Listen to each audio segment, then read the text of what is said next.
Hi everyone, Lucy here. Welcome back. And for this episode, I'm going to do a little bit of a run through of how meetings go and run during market week and what you're doing as a shoe model during those meetings. So, let's go.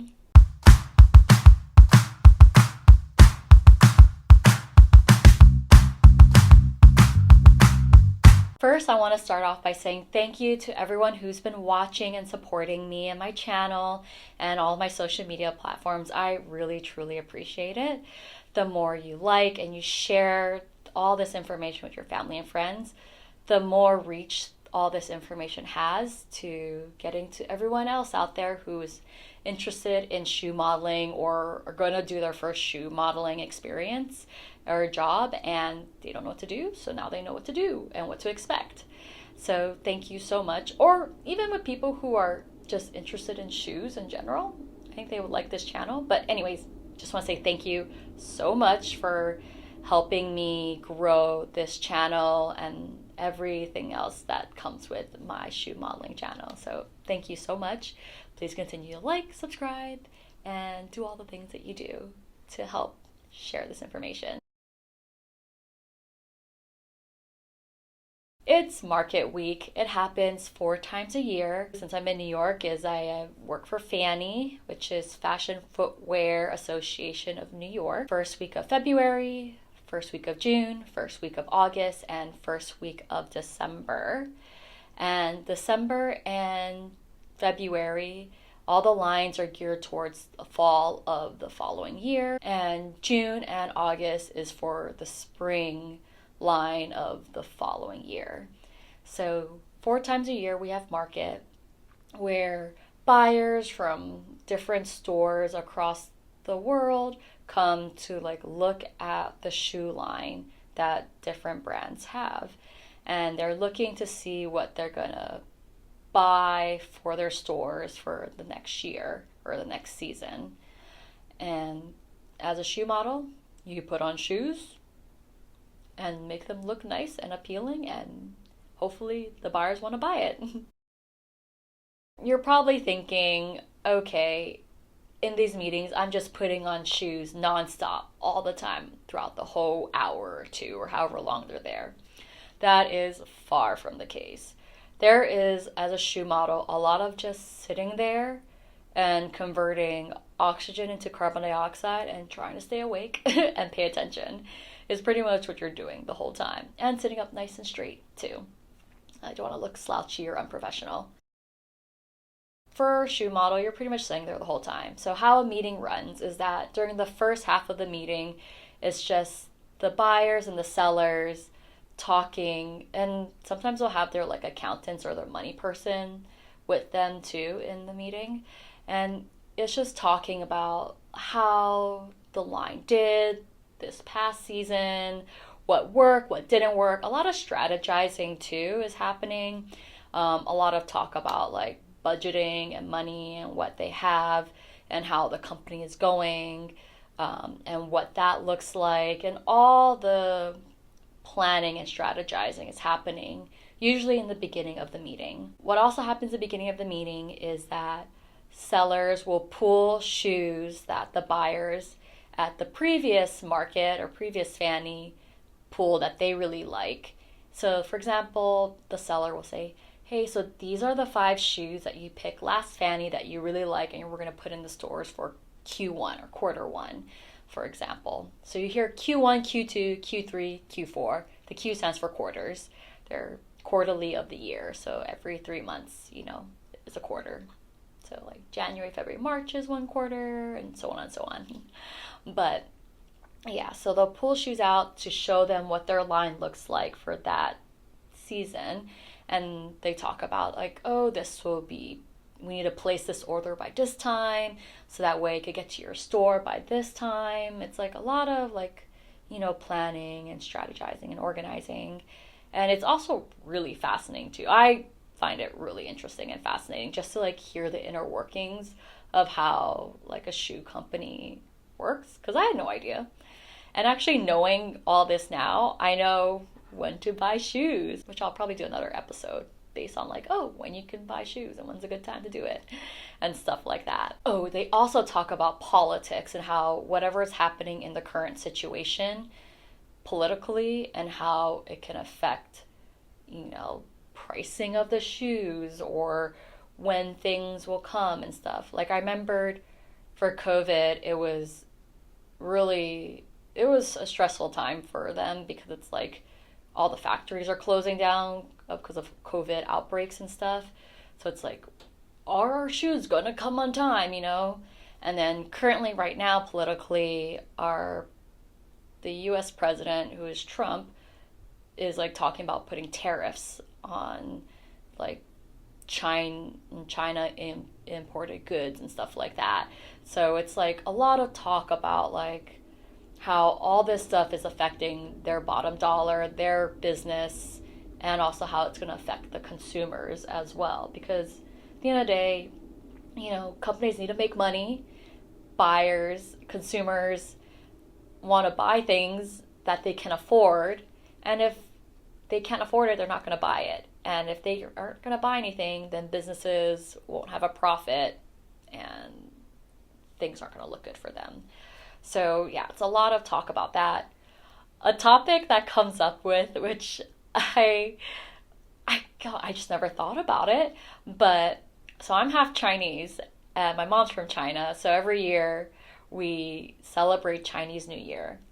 And we only celebrate it one night. I came to New York City, found out people here celebrate it for a whole week. Well, apparently a lot of places around the world celebrate Chinese New Year for a whole week. So the topic of Chinese New Year comes up in almost every single meeting, especially when it's the December FFANY and the February FFANY. Because Chinese New Year is usually around January, February time.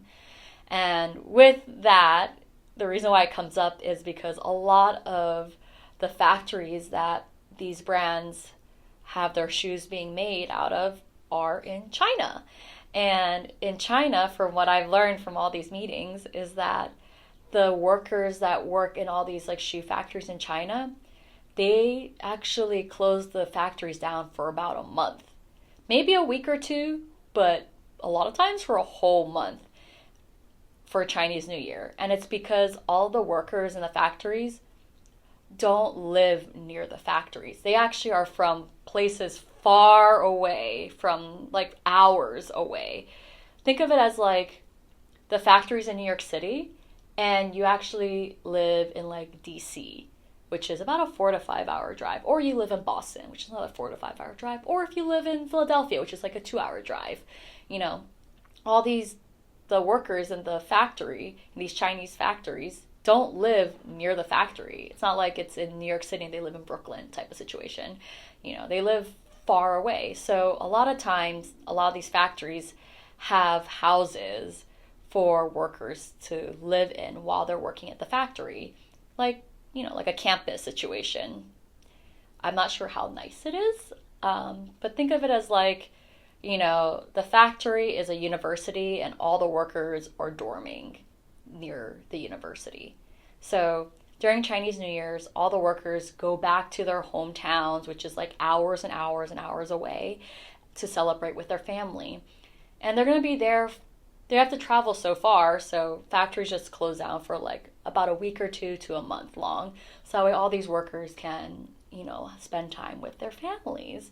So the topic of Chinese New Year's always comes up in these meetings because it's like, okay, we got to get the order in by this time so that way they can make it in time before the factories close for Chinese New Year's. So that's a lot of that type of strategizing too, which I thought was so interesting.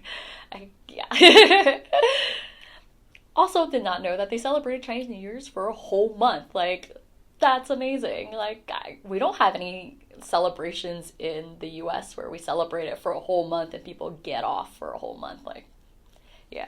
So it was so interesting. It's wild. Also, during the first half of the meeting, the buyers and sellers will talk about the different shoes and possibly sourcing them from different factories or using different materials to bring down the cost. So that's more strategizing that they're doing during the first half of the meeting.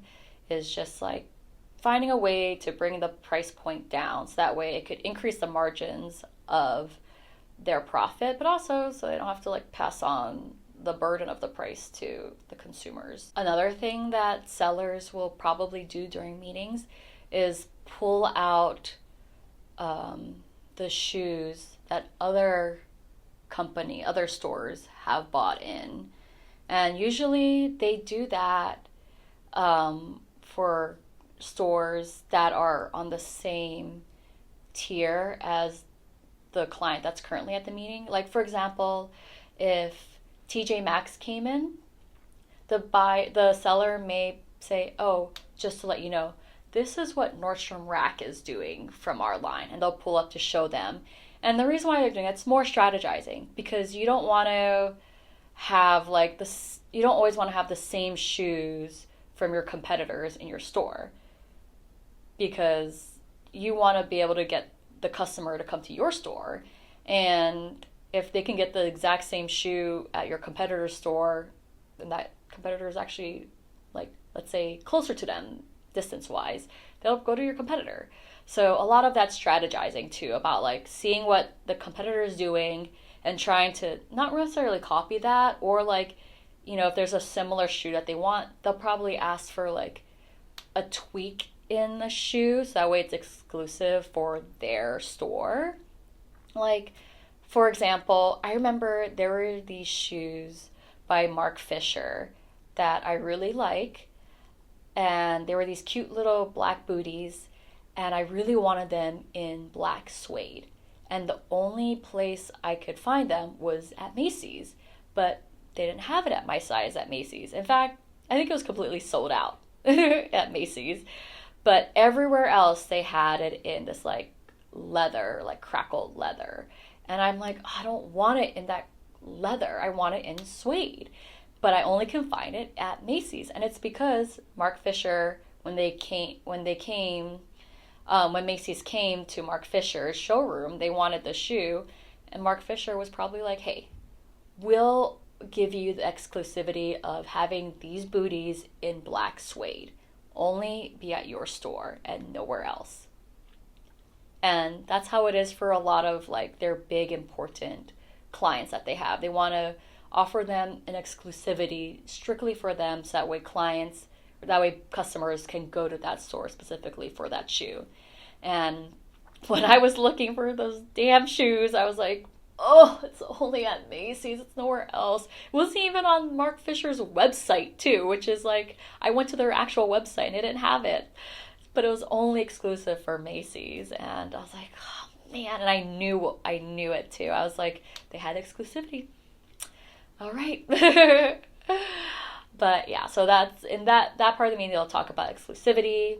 They'll probably also talk about exclusivity later too in the meeting too, but that also shows up then in the beginning part. And during this beginning part, you're just sitting and listening and trying to pay attention, because sometimes they'll also have you try shoes on, because they'll pull out the shoes that they had bought that they pulled out for the previous FFANY or previous market. And sometimes the buyers just want to see the shoe on again to remember why they liked it so much. Because sometimes shoes that are just on the shelf don't look that great, but they look great on a foot, which is why you're there. So that's also another time where you'll probably need to try on some shoes for them, which is why you need to pay attention. After the strategizing and all the number talk, and a lot of times there's going to be a lot of like just chit chat that they do with each other. Like, I don't know how many times I listen to buyers and sellers talk about like trips that they've taken, or like about their children and stuff like that. Like, but also that's like part of it. You know, you want to like, they're developing a relationship. The sellers are developing a relationship with the buyers, and it's like a personal one. Like, pretty much they know each other so well. So there's going to be a lot of that chit chat too. So if they just start talking about like personal stuff, don't be alarmed or think it's weird. That's just, they establish a relationship with each other. And you just sit quietly throughout it all. Don't say a word. Silence is golden. And then after all that strategy is done, the seller or the designer will show the line to them. And that could be seen in different ways. Like, the buyers could just sit down at the table and just watch as the seller or the designer walks the line and like talks about the shoes and like the story behind the shoes and all this stuff, and like how it's like an update from a previous one, and show examples of like the previous one and like the updated one, and like little details like, oh, this is a snip toe before it was like a pointed toe.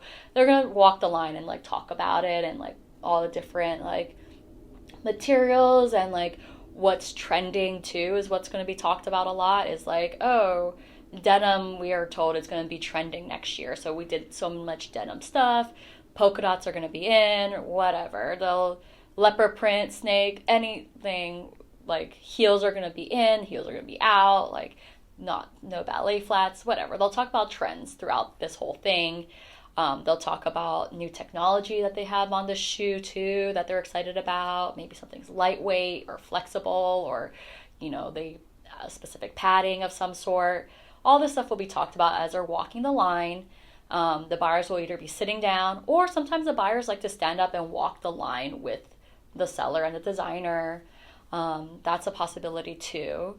And during all that, that's your time to shine. You really got to pay attention, because that's usually when you're going to be asked to put on shoes. So for that, you can either sit at your little chair and just wait for them to give you shoes. Sometimes I walk with them, depending on the space of the showroom. So I remember one brand I was with, I would just walk the showroom with them because there was so much space, and you don't really walk that close to them. You just like kind of, good arm's length distance. So that way you give them some space, but you're also close enough to grab the shoes, put it on. And so, yeah, so that's like that's when you're going to be putting shoes on. You either sit or stand, depending on the spacing of the room. You'll wear the shoes, tell them how comfortable it is and all that good stuff. When the sellers and the buyers sometimes they'll pull certain shoes too and say, we're so interested in this, like there's been so much interest in it, and that just means like other buyers have come by and have like all pointed out like, oh, that shoe, I love that shoe. So they'll also tell the clients like, oh, there's been a lot of interest in this shoe. We really like this shoe, but unfortunately no one really seems to like it or get it. Like that type of like conversations happening. After they're done walking the line, the buyers will then, sometimes they'll pull stuff that they want to buy. Sometimes they won't. Not every meeting the buyers will always, pull stuff to buy. Sometimes they're just there to talk strategy and see the line, and that's it. But after walking the line, that's when buyers will start pulling from the line on what they want to see in their stores. Maybe even during walking the line too, buyers be like, oh yeah, that mule, I want that mule. They'll, during the walk the line, they'll like grab it and pull it. Each buyer's different. You just gotta pay attention. And as they're pulling the line, they're pulling shoes from the line to see what they want to buy into their store. They'll probably ask if they can do this shoe in a different fabric or a different colorway, and or ask for a certain embellishment or take away an embellishment or a material or a hardware, for example, or a buckle detail. Then they'll ask to see if they can personalize or tweak the shoe. You would think that'd be weird and designers would be offended by it, but they're just so used to it. At the end of the day, you want to sell the shoe, so they're fine with it. And then that's probably when you'll also be trying some shoes on too. So they'll be pulling shoes, and then once they have all the shoes laid out, they may say, yeah, we want that. Or sometimes, because there's some buyers that are very judicious in what they pull, and they're like, yeah, that's it. And some of them are they just go at it. They're just I want it all.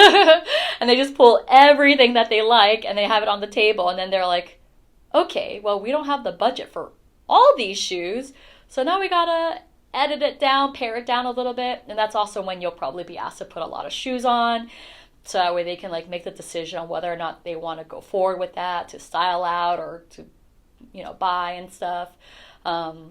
Yeah, it's always fun to see the ones that are just going crazy on the shoes, and then they have to make the Sophie's choice of eliminating shoes from it. And a lot of them trying to eliminate it's a lot of them has to do with the colors. They're oh, wow, we have a lot of black, let's add a pop of color here. Or, ooh, too much brown, let's move some brown out, we don't want that much brown. So it's a lot of them, they're looking at it to see what will make sense on the floor. Sometimes there's a color story that they want to do. If there's like a ton of pumps and they're like, okay, I liked all these pumps, but we realistically can't have like 100 pumps in the store to sell, or 100 different types of pumps. So let's like narrow down to like a couple that will definitely generate a lot of money for us, type of thing. So that's also when that's happening too, and you'll be trying a lot of shoes then. I'm just like thinking about a specific buyer that does it, and it's like, it's adorable. It's funny. She's adorable. Not all the shoes that they buy are going to be in stores. A lot of them will be for online, which they'll probably say like, oh, we could do a drop ship for it or something, like they're asked to do drop ship. Some shoes that they pull, some of them will be for the stores and some will be just for online, because some shoes just don't make sense on the floor, but they make sense online. I don't know how they know. I don't know. I kind of get it. I just need to remember what it was that they were talking about. But some of them I was like, oh yeah, that makes total sense. And a lot of it has to do with like the fabric too, because some fabric just don't photograph that well, so you can't really see the detailing of like whatever it is. So it makes sense to probably have it on the floor, or like some things are like super like fashion forward and fast that maybe it'd be better online than in the store. Whatever their strategy is, that's also what they talk about. It's like whether it should be in the store or online. And we are trying shoes on for the buyers. The question of, okay, I showed them the shoes, when can I move on? You know? And so for that, when you're putting on shoes and you're showing it to the client, I always try to look at their eyes and their face. I look down at the shoe sometimes, but I try not to just only look down at the shoe. I'm looking at the face of the buyers just to read them, to see if they're like, okay, yeah, that's good, I don't need to look at the shoe anymore, then I can move on. One cue would be they look at the shoe, they nod, and then they look away. And that's like your cue to move on. Some of them will look at the shoe and then look away, and then that's your cue to move on.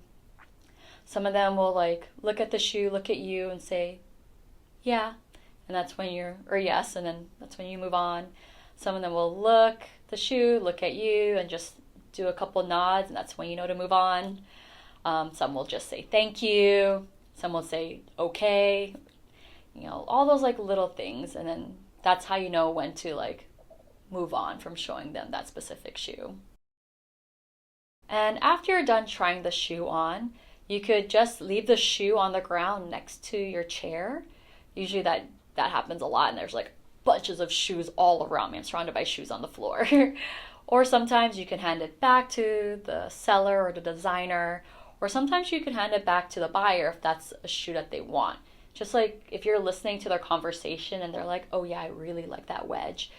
Yeah, and so when you take the shoes off, you could hand it back to the buyer. You could put it on the table where the buyer is, so that way they know to like keep it with them for style out and stuff. But yeah, after you're done taking the shoes off, you either leave it on the floor, hand it to the seller or the designer, or put it on a table, some empty table, or hand it to the buyer if it's a shoe that they said that they're interested in. To finish off the meeting, they'll probably just, talk a little bit more about strategy, but usually they just talk about personal stuff, and that's when you know the meeting is done. The buyers will start putting their coats or jackets, or put their purses and backpacks, put their stuff, their laptops away. And so when you see that happening, that's when you know the meeting is wrapping up and about to be done real fast. And for that, you just sit there too and just smile. And then when they get up and leave, you can stand up if you like. Sometimes I stand up, sometimes I stay seated. It depends on how much space is in the room and how many people are in the room. And I just like smile and say thank you, or I wave and say thank you and bye. Just like really small, quiet, not too much, just like a thank you, or bye, thank you. Yeah, that's it. Sometimes during meetings, depending on the time of day, the sellers will have food or snacks or drinks for the buyers. So during strategy and stuff like that, they'll probably be eating I need to eat. Oh, God, that's my stomach telling me time to eat. But yeah, during meetings, sometimes the buyers will be eating lunch or something that the seller and the company has provided for them. You're not eating. You don't eat during meetings. They can, but you can't. You can drink water. That's totally fine. I've drank water and tea before. I don't drink coffee, but if you drink coffee, you can drink coffee during the meeting. But yeah, I just stick to mainly water during meetings for drinking. And if I'm sick, I'll pop in a cough drop if I need it. But otherwise, like, I'm just sticking to water, no eating during meetings. Oh, and another thing I forgot to mention, there will be meetings or times where you won't put on any shoes at all. And when that happens, don't worry, don't freak out. It has nothing to do with you. You're doing a great job. It's just a preference of the buyer, really. Or sometimes what it could be is that the designer or the seller who's running the meeting isn't used to having a model in the room. So they kind of forget that you're there and they kind of forget to like show a shoe on a foot because that's happened before. Yeah, I remember I joined a brand and they haven't had a shoe model before. And there was like lots of meetings where they didn't use me. And after each meeting that they didn't use me, they're like, oh my God, I completely forgot that you're there. Like, we're not used to having a model. So I keep forgetting, but I'll try to use you next meeting. So that's a reason why. Another reason why is because the buyers that are in the meeting just don't like using models. It's just a preference of theirs. They probably just feel like they don't see the need to see the shoes on a foot. But that's just their personal preference. Just know that if you're sitting there in a meeting and you don't wear any shoes at all, it's not a you thing. It is a them thing, and it's totally okay. You're going to be fine. There have been so many meetings where I have just sat there and not put on a single shoe, and I would feel so useless. And I remembered my first time modeling, and it was just like client after client not asking me to put on shoes, and I was just like freaking out inside because I felt so unnecessary and I felt weird because I'm like, I'm being paid to put on shoes here, no one's using me, like, come on. I want to come back, I want to make more money, use me so that way they know I'm necessary. But it's totally fine, it's totally normal, it's just a preference. You're there like to put on shoes if the client needs you to put on shoes. And yeah, so if you don't put on shoes, it's totally fine. Don't freak out. You're doing a great job. And that's a rundown of how a meeting goes during market week and what you're going to be doing during those meetings. If you have any questions, feel free to leave a comment or DM me and I'll answer that for you. No problem at all. I probably missed something. Human error. If I do miss anything, I will create another video for it. But thank you so much for watching. Continue to like, subscribe, share with all your friends and family. Follow me on YouTube and on TikTok and Instagram at Lucy D Shoes. And until next time, bye. Oh, my tummy. What is going on? Stomach. I know you're hungry, but no. Stop making noises. Oi. Okay.